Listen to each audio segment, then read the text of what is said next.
Lost my pants in Wonderland. Let's do this thing. Lost my pants in Wonderland. Okay. The title is nearly trying to make me nervous. This title is giving me bad flashbacks. Lost my pants in Wonderland. I trust it. So as some of you have come to understand, I am a theater brat. And in my high school days, I was heavily involved in my school's theater program. Now, I could tell you a lot of stories about high school theater, but we're just going to stick with this one for right now. So in our department, we put on 2 shows every year. And for my sophomore year, our teacher chose for our spring play, Alice in Wonderland. I'm pretty sure you're familiar with the story. I audition, of course, and I get the part of Tweedledum and the Old Griffin. Oh, that's not I fun. wanted Queen of Hearts, but my teacher was a mentally unstable, vindictive woman who didn't really like me, so what can you do? Also, there were no 2 people in our department that looked anything alike, so we had to go for the opposite effect with the Tweedles. A tall, thin boy and a short, round girl. So as per usual for high school theater, we had no budget. So we had to design and make our own costumes. Now, the Tweedle concept that we came up with was kind of cute. We had propeller hats, black shirts, but then we made these big, wide hula hoop pants that held up over our shoulders with ribbon suspenders. The other costume I wore was for the Griffin, which was basically just a peach-colored sweatsuit covered sparsely with feathers to look like a balding old griffin. Like I said, no budget. Now, chronologically in the play, the Tweedle scene comes first. And in that scene, we would recite The Walrus and the Carpenter. The way we played it was, he and I were constantly fighting for the spotlight, pushing each other out of the way, a lot of choreographed physical humor type stuff. Then immediately after that, we would have a battle with feather dusters and bucket helmets. And once all of that was done, we would rush off stage and go get changed for the Mock Turtle and Griffin scene. So after weeks of rehearsals, we finally opened to the public. The first 3 nights, they go off without a hitch. They're great, they're wonderful, nothing bad happens. But the 4th night, things didn't really go according to plan for me. Oh no. The Tweedle scene comes up and we start our whole Walrus and Carpenter spiel. Now, one of the things that we had choreographed to happen was Tweedledee would stand next to me and he would open up his arms really wide, really fast and hit me in the stomach. But on this 4th night, he hit me so hard that both of my flimsy ribbon suspenders snapped. That was a laugh! Oh my gosh, no! Of course, my pants immediately fall. I picked them up as fast as I possibly could, but the audience had already seen and they were all roaring with laughter. Now, don't jump to conclusions.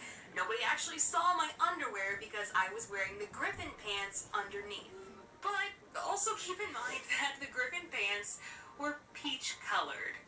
So in that fleeting moment of my pants being down, the audience thought they saw nothing but skin. And I'll tell you how I know that in a minute. I looked to Tweedledee for help. He's giving me this blank stare. This Alice is my dumbfounded. worst nightmare I'm for theater. panicking inside my head. I was hate terrible at wardrobe improv back then. I malfunctions. didn't know what to say. I didn't know what to do to cover for this. So I just carried on with the poem, holding up my pants for dear life. I think at one point Alice tried to covertly fix it on stage with some safety pins, but the pants were beyond repair, and my hands were full. Because here's a little bit of life wisdom for you. You need 2 hands to hold up a pair of hula hoop pants. So I basically continued the rest of the scene, including that feather duster battle, without the use of my hands. Which apparently proved to be very hilarious because the audience was dying.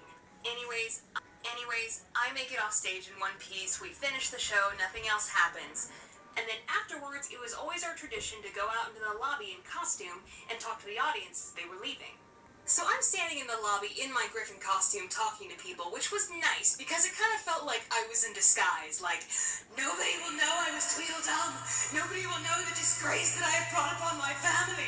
But I guess because I was in disguise, this old man didn't mind saying in front of me, "My favorite part was when we got to see the girl's hiney."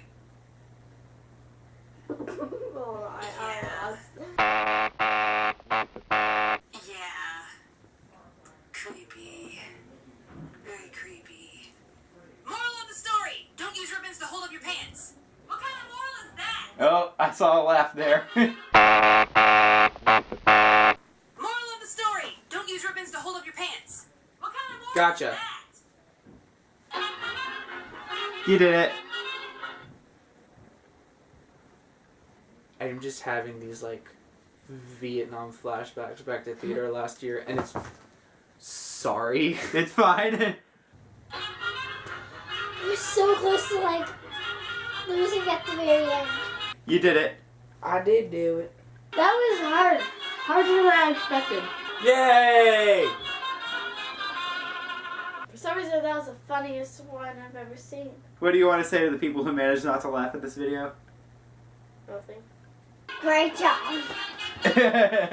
Well, I haven't seen it all, so I mean, I thought her little sound effects was funny. The camera's on. Do you want to finish what you were saying? Guys, read the meanie pants. Just so you know. I tried to continue my story, but then he decided to turn off the camera. I thought you were done, okay?